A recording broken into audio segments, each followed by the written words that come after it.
నమస్కారం శ్రీ సత్య ప్రేక్షకులకి శుభోదయం. నేను నారాయణ రెడ్డి. సో మనం ప్రతిరోజు కూడా వివిధ ముఖ్యమైన దినపత్రికలోని ప్రధాన వార్తలను విశ్లేషించుకునే కార్యక్రమం కాఫీ టైమ్ సిప్ అండ్ టీకి స్వాగతం. మరి ఈరోజు మనతో ఉన్నారు సీనియర్ జర్నలిస్ట్ పొన్నూరు వెంకట శ్రీనివాస్ గారు. మరి వారిని అడిగి ఈ విశేషాలు ఏంటో చూద్దాం. నమస్కారం గురుగారు. Good morning. Very good morning and welcome to coffee time. Thank you. ఒకసారి హెడ్లైన్ చూద్దాం, తర్వాత డిస్ట్రిక్ట్ న్యూస్కి వెళ్దాం. సో ముందుగా సాక్షిలో మేమంతా మీ వెంటే, ముఖ్యమంత్రి వైఎస్ జగన్ బస్సు యాత్రలో జన గర్జన, పెత్తందారులపై పోరుకు మేమంతా సిద్ధం అని నినాదాలు, పోటెత్తిన ప్రజాభిమానం, ఇసుకేస్తే రాలనంతగా జనం. ఓకే. ఇక అడ్వాన్స్డ్ ఈద్ ముబారక్, ఇఫ్తార్ విందులో ముస్లింలకు ముందస్తు రంజాన్ శుభాకాంక్షలు తెలిపిన సీఎం జగన్. ఇక బోసి నవ్వులకు భరోసా ఏది, చంద్రబాబు కుటిలత్వంపై సర్వత్రా విమర్శలు. ఇక తిరుగుబాటుతో తత్తరపాటు, అవ్వాతాతలకు పింఛన్లపై ఆటంకాలు, బాబు బృందం నిర్వాహకమే, పింఛన్ల పంపిణీపై వాలంటీర్లకు వ్యతిరేకంగా ఫిబ్రవరి 1న ఈసీకి అచ్చన్న ఫిర్యాదు. పింఛన్లు అడ్డుకొని దొంగ ఏడుపు, ఇంటింటికి వెళ్ళి ఇవ్వాలని సీఎస్ను కోరిన టీడీపీ నేతలు, వాలంటీర్ల ద్వారా తాము వద్దన లేదని బాబు బుకాయింపు. ఇంకా సేమ్ అవే సార్ వార్తలన్నీ సాక్షిలో. ఈనాలో చూస్తే కుట్ర అమలుకు తహతహ, ఇంటింటికి వెళ్ళి పింఛన్లు ఇవ్వడం కుదరదట, అడ్డుకునేందుకు సెర్ఫ్ సీఈఓ మురళీధర్ రెడ్డి విశ్వయత్నం, మెజారిటీ కలెక్టర్లో ఆమోదం తెలిపిన మొండిపట్టు. జగన్ అక్రమస్తుల కేసులో విచారణలో జాప్యానికి కారణం ఏంటి, అఫిడవిట్ వేయాలని చెప్పినా స్పందించలేదేం, సిబిఐని నిలదీసిన సుప్రీంకోర్టు, 4 వారాల్లోపు అఫిడవిట్ దాఖలు చేయాలని స్పష్టీకరణ. ప్రజల కోసమే ఒంటరి పోరాటం చేస్తున్నా, నియంత్రణ నువ్వెంత అని ప్రశ్నించిన వ్యక్తిని నేను, నర్సాపురం ఎంపీ రఘురామకృష్ణరాజు. పింఛన్కి వెళ్ళి పింఛన్ ఇవ్వాలి, ఈ నెల 5లోగా పంపిణీ పూర్తి చేయాలి, పింఛన్ల కోసం సచివాలయాలకు వెళ్లాలన్న ఉత్తర్వులు రద్దు చేయాలి. ఇక జనసేనలో చేరిన మండలి బుద్ధప్రసాద్ చేరారన్న. ఇక ప్రభుత్వ ఉద్యోగుల వైకాపా నాయకుల ఇదే బాటలో ప్రభుత్వ ఉద్యోగుల వైకాపా నాయకుల కోడి ఉన్న వైకాపాకు మద్దతుగా సచివాలయ ఉద్యోగుల సంఘం అధ్యక్షుడు వెంకటరామరెడ్డి సమావేశాలు. ఓకే. ఇక ఎన్నికల కోడి ఉన్న విద్యా కానుకపై ప్రచారం. ఇవి ఈనాడులో వచ్చిన ప్రధాన వార్తలు సార్. చివరిగా ఒకసారి ఆంధ్రజ్యోతిలో చూస్తే ఎన్నికల వేళ వెరీ హాట్, ఇటు ఎన్నికల హీటు అటు మండు టెండలు. ఈ వేసవిలో ఏప్రిల్ నుంచి జూన్ వరకు మంటలే మంటలంట.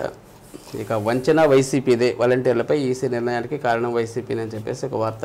ఇక జగన్ అక్రమాస్త్ర కేసులో ఎందుకు ఈ జాప్యం, ఇక నన్ను బ్లేడ్తో కోసేస్తున్నారని చెప్పేసి జగన్ పవన్ కళ్యాణ్ అంటున్నారు. కలిసేందుకు వస్తున్న వారిలో కిరాయి మోకలు ఉంటున్నాయి, వారి సన్నటి బ్లేడ్తో నన్ను నా సెక్యూరిటీని సిబ్బందిని కోస్తున్నారంట.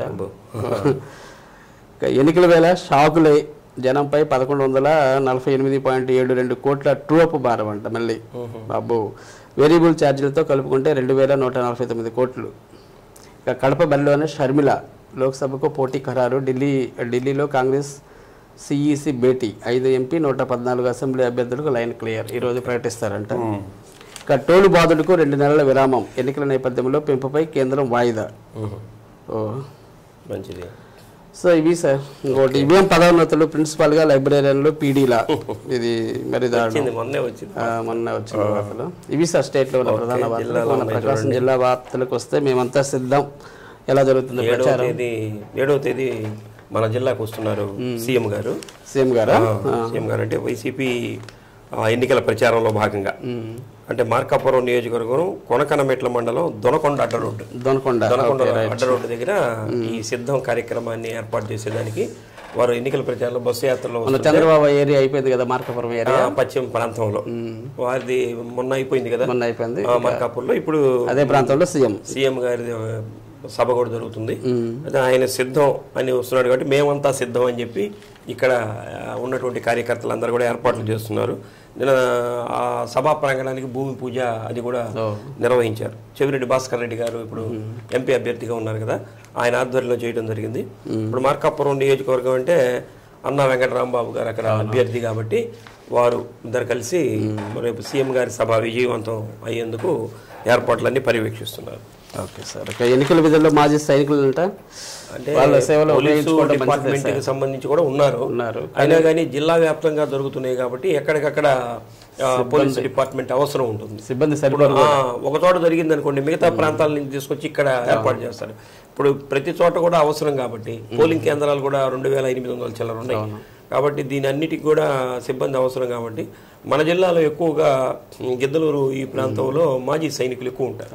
కాబట్టి మాజీ సైనికుల యొక్క వాళ్ళ సర్వీసెస్ సేవలు ఉపయోగించుకోవాలనే ఉద్దేశంతో నిన్న కలెక్టర్ గారు కూడా ఒక ప్రత్యేక సమావేశం ఏర్పాటు చేయడం జరిగింది. దానికి సైనిక సంక్షేమ అధికారులు ఉంటారు కదా, వారి ద్వారా ఎవరైతే మాజీ సైనికులు ఉంటారో వాళ్ళకి ఈ సేవలు వినియోగించుకునేందుకు అంటే యూనిఫామ్ ఉండాలి. ముఖ్యంగా యూనిఫామ్ ఉంటే కానీ జనానికి భయం కలగదు.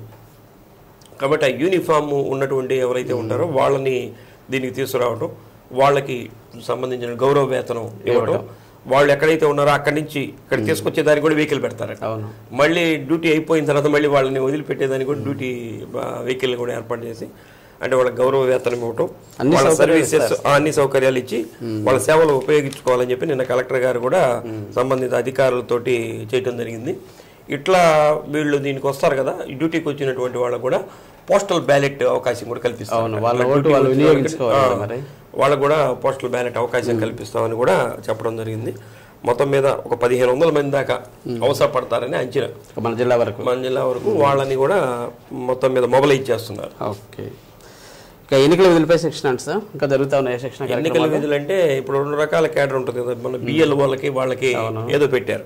ఇప్పుడు అక్కడ పిఓలు ఏపీఓలు అని ఉంటారు ఎలక్షన్ జరిగే దగ్గర. కాబట్టి వాళ్ళకి ప్రత్యేకమైన శిక్షణ ఇవ్వడానికి రేపు 5, 7 తేదీల్లో ఇప్పటికే స్కూల్ టీచర్స్కి అంటే ఎవరెవరు ఉంటారో వాళ్ళందరూ కూడా పంపించారు ఈ శిక్షణకి రావాలని చెప్పి. దీనికి నిన్న ఎన్నికల అధికారి ప్రధానాధికారి ముఖేష్ కుమార్ మీనా గారు వీడియో కాన్ఫరెన్స్ కూడా నిర్వహించడం జరిగింది. ఇప్పుడు పీఓలకి ఏపీఓలకి సమగ్రమైనటువంటి శిక్షణ ఇవ్వాలి. అంటే ప్రధానంగా ఇప్పుడు వాళ్ళే అక్కడ బ్యాలెట్ పేపర్ దగ్గర ఉండేది కాబట్టి వాళ్ళకి అన్ని ఏదన్నా సమస్య వస్తే ఎలా ఫేస్ చేయాలి ఇవన్నీ కూడా వాళ్ళకి ఆ శిక్షణలో చెప్పడం జరుగుతుంది. ఇప్పటికే పోస్టల్ బ్యాలెట్కి సంబంధించి వారికి శిక్షణ ఇవ్వడం జరిగింది. అలానే ఇప్పుడు 80 సంవత్సరాలు నిండినటువంటి వాళ్ళకి ఇంటి దగ్గరికి వెళ్ళి ఓటు వేసుకునేదానికి దానికి కూడా శిక్షణ ఇవ్వడం జరిగింది. ఆర్ఓలకి ఏఆర్ఓలకు కూడా ఇప్పటికే శిక్షణ ఇచ్చామని చెప్పి తెలియజేశారు.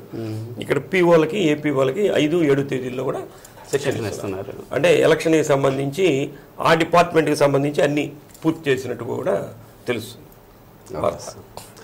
ఇక అవ్వాతాతల పెన్షన్ పై టీడీపీ కుట్రండి సార్. అది ఇటు పెన్షన్ మీద జరుగుతుంది కదా, 1వ తేదీ ఇవ్వాల్సింది. అయితే ఇప్పుడు ప్రభుత్వం ఎన్నికల కోడ్ వచ్చినటువంటి సందర్భంలో ఎన్నికల సంఘం ఆధ్వర్యంలోని ఇప్పుడు మొత్తం కూడా నడుస్తున్నటువంటిది ఇది. కాబట్టి ఏప్రిల్ 1వ తేదీ అనుకోకుండా ఏప్రిల్ 1వ తేదీ బ్యాంకులకి సెలవు వచ్చింది. అకాడమిక్ ఇయర్ మారుతుంది కాబట్టి ఇవాళ కూడా ఏదో సెలవు ఉన్నట్లుంది. ఈ 2 రోజులకు కూడా సంబంధించి ఇంకా జమ కాలేదట రాష్ట్ర ప్రభుత్వం నుంచి. 3వ తేదీ జమ అవుతుంది. కాబట్టి వాలంటీర్ల ద్వారా ఇప్పించకూడదని చెప్పి ఒక నిర్ణయం కూడా తీసుకున్నటువంటి సందర్భంలో 3వ తేదీ నుంచి ప్రతి సచివాలయంలో ఇవ్వాలని ఒక నిర్ణయం కూడా తీసుకుంటే ఈ వాలంటీర్ల దగ్గర ఉన్నటువంటి వాళ్ళ ట్యాబ్లు ఇవన్నీ ఉంటాయి కదా, అవి కూడా అక్కడ హ్యాండ్ ఓవర్ చేశారు. అయితే ఇప్పుడు మళ్ళీ రేపు 3వ తేదీ నుంచి ఇంటింటికి వెళ్ళి సిబ్బంది వాలంటీర్లు ఉంటారు కాబట్టి వాళ్ళ ద్వారా ఇప్పించాలని చెప్పి ఒక ప్రణాళిక కూడా సిద్ధం చేసినట్లు తెలుస్తుంది. కాబట్టి దీనికి సంబంధించి నిన్న బాలినేని శ్రీనివాసరెడ్డి గారు రామ్నగర్లో ఎన్నికల పర్యటన కూడా చేయడం జరిగింది. ఆ సందర్భంగా 1వ తేదీ అయితే మేము ఉన్నప్పుడైతే 1వ తేదీ ఇచ్చేసేవాళ్ళం. దీనికి టీడీపీ అడ్డుకోవడం వల్ల లేట్ అయింది అన్నటువంటి విషయాన్ని కూడా స్పష్టం చేయడం జరిగింది. అలానే రామ్నగర్లో 50 కుటుంబాలు నిన్న వైసీపీలోకి వచ్చాయట. వారి కండువాలు కప్పి కూడా బాలినేని శ్రీనివాసరెడ్డి గారు ఆహ్వానించారు. అలానే ఇస్లాంపేటలో కూడా కొంతమంది టీడీపీలోంచి వైసీపీలోకి చేరారట. వారిని కూడా పార్టీలోకి ఆహ్వానించడం జరిగింది. ఏదైనా పెన్షన్ విధానాన్ని మాత్రం రాజకీయంగా బాగా వాడుకుంటున్నారు 2 పార్టీలు. ఏదేమైనా సరే తప్పవు, 2-3 రోజుల్లో ఇచ్చేస్తారులేండి. అంటే గవర్నమెంట్ పాలసీ కాబట్టి ఇది తప్పనిసరిగా విధానం అంటే అదేదో ఇదిలాగా చెప్పినట్లు 1వ తేదీ సెలవు వచ్చింది, కుదరలేదు. సో మరో వార్త సార్, పార్టీలకు అతీతంగా సేవలు ఏంటిది? స్త్రీ శక్తితో మమేకం అన్నటువంటి కార్యక్రమాన్ని సచీదేవి గారు కార్యక్రమాన్ని నిర్వహిస్తున్నారు కదా, దానికి సంబంధించి నిన్న 19, 15 డివిజన్లో వారు పర్యటించడం జరిగింది. ప్రతి ఒక్కళ్ళు కూడా సంక్షేమ పథకాలు అందజేసేటటువంటి విధానంలో జగన్మోహన్ రెడ్డి గారి ప్రభుత్వం పార్టీలకి అతీతంగా అందరికీ సంక్షేమ పథకాలు అందేటట్టు చూడటం, ముఖ్యంగా మన ఒంగోలు నియోజకవర్గంలో బాలినేని శ్రీనివాసరెడ్డి గారి ఆధ్వర్యంలో కూడా పార్టీలకి రహితంగా ఎవరైతే అర్హులు ఉంటారో వాళ్ళందరూ కూడా సంక్షేమ పథకాలు ఇవ్వటం జరిగింది. కాబట్టి రాబోయేటటువంటి ఎన్నికల్లో జగన్మోహన్ రెడ్డి గారిని, బాలినేని గారిని గెలిపించాలని చెప్పి బాలినేని సచీదేవి గారు, వారి కోడలు శ్రీ కావ్య గారు వారు కూడా ఎన్నికల ప్రచారంలో విస్తృతంగా అన్ని డివిజన్లో కూడా తిరుగుతున్నారు. నిన్న 15, 19 డివిజన్లో వారి పర్యటన సాగింది. ఏంటి సార్, ఒకటిలోనే మండే ఎండలు ప్రారంభంలోనే మొదట్లోనే మండుతున్నాయి. మన జిల్లాలో 42.73 డిగ్రీలు నమోదైంది. మన జిల్లాలో మార్కాపురంలో అట్లా ఒక చోటే కాదు, ఒక 5-6 చోట్ల 42 పశ్చిమ ప్రాంతం అంతా వచ్చింది. తర్వాత 41 అన్ని చోట్ల కూడా 41 పైనే ఉంది అన్ని చోట్ల కూడా. కాబట్టి ఎండల తీవ్రత పెరుగుతుంది. కాబట్టి బయటికి వచ్చేటటువంటి వాళ్ళు జాగ్రత్తలు తీసుకోవాలని చెప్పి చెప్తున్నారు. పని లేకపోతే అసలు రాకుండా ఉంటే కూడా మంచిది. కాబట్టి తప్పదు, రోజు జీవనం చేసుకునేటటువంటి వాళ్ళకి తప్పదు, ఎంప్లాయీస్కి తప్పదు. కాబట్టి తగు జాగ్రత్తలు తీసుకోవాలి.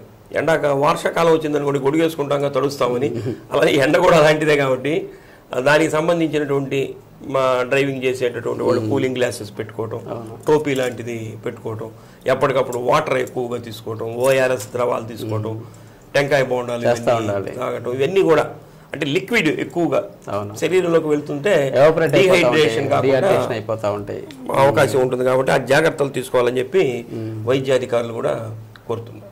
ఏదైనా పిల్లలకు ఒంటిపోటు బళ్ళు బట్టి ఇంకా ఎండలో ఎక్కువ తిప్పుతున్నారేమో అనిపిస్తుంది సార్. మధ్యాహ్నం పాటు వాళ్ళు తీసుకురావడానికి వెళ్తే 12-1 గంటప్పుడు హ్యాపీగా స్కూల్లో ఉన్నా కానీ నేర్లు ఉంటారు, 4 గంటప్పుడు వదిలిపెట్టేస్తే పోయింది. అనాదిగా వస్తుంది కాబట్టి అదే అది అర్థం కాని విషయం. ఒకటి అసలు ఎంత మండే అంటే సార్ 1 గంట బాగా. ఇక ఇంటి వద్దకే పెన్షన్ ఇస్తారంటే ఇప్పుడే మనం చెప్పుకున్నాం కదా, దానికి కూడా ఒక నిర్ణయం తీసుకున్నట్టు తెలుస్తుంది. ఇంటి వద్దకే వచ్చి ఇవ్వాలని చెప్పి ఈ జిల్లాకి సంబంధించి 88 కోట్ల రూపాయలు ప్రతి నెలలో కూడా ఇస్తారట. సుమారు 2,94,000 మంది, అంటే 3 లక్షల మంది సుమారు ఉన్నారు. వీళ్ళందరూ కూడా ఇప్పుడు వాలంటీర్లు కాకపోయినా సరే దాంట్లో సిబ్బంది 15 మంది దాకా ఉంటారు ప్రతి సచివాలయంలో కూడా. వాళ్ళు అనుకుంటే ఒక రోజులోనే ఇవన్నీ కూడా ఇవ్వచ్చు. కాబట్టి మొత్తం మీద 5వ తేదీ లోపల క్లియర్ అయిపోయేదానికి అవకాశం ఉంటుంది. డిఆర్ వాళ్ళు ఉంటారు, ఎంఆర్ వాళ్ళు ఉంటారు, సచివాలయ సిబ్బంది అంతా ఉన్నారు, అడ్మిన్స్ ఉంటారంటే వాలంటీర్ల కంటేనే ఇది అలవాటైపోయింది. పలానా చోట ఎవరు ఉన్నారు, పలానా చోట ఎవరు ఉంటారని. ఇప్పుడు సిబ్బంది ఏంటంటే ఎదుర్కోవాల్సినటువంటి అవసరం ఉంటుంది. అయినా కానీ అక్కడికి వెళ్తే అడ్మిన్ ఉంటారు కాబట్టి వాళ్ళే చెప్పేదానికి అవకాశం, అడ్మిన్కి అంత అవగాహన ఉంటుంది. ఇక టి కృష్ణ ద్వారానే హీరోగా ఖ్యాతి ఎవరు? సుమన్ గారు ఒంగోలుకి రావడం జరిగింది. ఒంగోలుకి వచ్చిన సందర్భంలో ఆయన ఫ్రెండ్స్ కొంతమంది ఉంటే ప్రాణిక్ హీలర్ కొనిజేటి రోసయ్య గారని ఆయనకి ఫ్రెండ్ లాగా ఉంది. నిన్న వారి ఇంటికి కూడా ఆహ్వానించడం, బీకే ఎన్క్లేవ్లో ఉంటారు. బీకే ఎన్క్లేవ్లో వారి ఇంటికి కూడా వారు బ్రేక్ఫాస్ట్కి రావడం జరిగింది. అక్కడ ఆయన మీడియాతోటి మాట్లాడుతూ ముఖ్యంగా మంచి విషయాలే చెప్పాడు. అంటే మనందరం కూడా భారతీయులు అన్నటువంటి భావన ఉండాలి. కులమతాలకి అతీతంగా మనందరం భారతీయులు సోదరులు అన్నటువంటి భావంతో మనందరం కూడా కలిసిమెలిసి ఉండాలన్నటువంటి ఒక స్టేట్మెంట్ని ఆయన ఇవ్వటం జరిగింది. అలానే ఎలక్షన్లో కూడా మీరు ఎవరికైతే ఓటు వేయాలనుకుంటారో స్వేచ్ఛాయుతంగా మీరు ఆలోచించుకొని ఎవరికైతే మీరు ఓటు వేయాలనుకుంటారో వాళ్ళకి ఓటేయండి. నేనైతే ఏ పార్టీకి మద్దతు తెలియజేయటం లేదు. మీరే మీ ప్రాంతంలో ఏ అభ్యర్థి నిలబడతాడు, ఆ అభ్యర్థి యొక్క మంచి ఏమిటి, గతంలో చేసినటువంటి సేవలు ఏమిటి, అభివృద్ధి ఏమిటి అన్నటువంటిది దృష్టిలో పెట్టుకొని మీరు ఓటు హక్కుని వినియోగించుకోండి అని కూడా ఏదో పార్టీలో కూడా చేరుతున్నట్లు ఏమి లేదు, ఏ పార్టీకి సంబంధం లేదని ఆయన అన్నాడు మొత్తానికి. అలానే 800 సినిమాల్లో నటించాడు. అవును, ఫస్ట్ తమిళ్లో అరంగేట్రం చేశాడట హీరోగా. అంటే ఎటువంటి బ్యాక్గ్రౌండ్ లేకుండా చిరంజీవి కంటే ముందుగానే మన అరంగేట్రం చేశాను. ప్రస్తుతం 800 సినిమాల్లో తెలుగు, కన్నడ, తమిళ్ వీటిల్లో నటించాను. ఎక్కువ సినిమాల్లో మన తెలుగులో 100కు పైగా నటించాడు. నా జనం నేటి భారతం అంటే ఎంట్రన్స్ లోనే నేటి భారతం టి కృష్ణ గారి అవకాశం ఇవ్వటం, ఆ పిక్చర్ తోటి మంచి హీరోగా మంచి గుర్తింపు వచ్చింది నాకు. హీరోగా గుర్తింపు ఇచ్చినటువంటి టి కృష్ణ. అలానే దేశంలో దొంగల పడ్డారులో కూడా ఆయననట. ఓకే. అంటే ఈ 2 సినిమాలు నాకు మంచి సినిమాలు ఉన్నాయి. అయిపోయినాయి, మంచి మంచి సినిమాలు వచ్చినాయి. అలానే తర్వాత దానిలో కె రాఘవేంద్రరావు గారు అన్నమయ్య సినిమా వెంకటేశ్వర స్వామిగా, శ్రీరామదాసులో రావుల వారిగా మంచి అవకాశాలు ఇచ్చారు. ఆ తర్వాత దేవుడి పాత్రలు కూడా కొన్ని నటించాను. కాబట్టి ఒంగోలు అంటే టి కృష్ణ గారి ద్వారా, అలానే ఇక్కడ ఉన్నటువంటి అభిమానులు కూడా ఉన్నారు కాబట్టి ఎప్పుడు ఎవరు పిలిచినా రావడానికి నేను ఆసక్తిని చూపిస్తాను అన్నటువంటి స్టేట్మెంట్ వారు ఇచ్చాను. నేను చివరిగా రంజాన్ మాస ఉపవాస వేళంటే సార్ ఈరోజు ఉపవాస వేళలో ఇవాళ ఇఫ్తార్ సాయంత్రం 6:28 దీక్ష విరమించేది. బుధవారం సహారి రేపు ఉదయం 4:43 ఈ దీక్షని చేపడతారు. అది ఈరోజు ఉన్నటువంటి ప్రధానమైనటువంటి వార్తలు ఇవి. Okay sir, thank you very much sir. ముఖ్యమైన వార్తల మీద చక్కటి విశ్లేషణ అందించారు. Thank you. మరి చూశారు కదండి ఈరోజు దినపత్రికలోని కొన్ని ప్రధానమైన వార్తలు. మరి రేపు ఉదయం 8:30 ఇదే కార్యక్రమంలో మరిన్ని తాజా వార్తలతో మళ్ళీ మీ ముందు ఉంటాం. చూస్తూ ఉండండి శ్రీ సత్య నెట్వర్క్. నమస్కారం.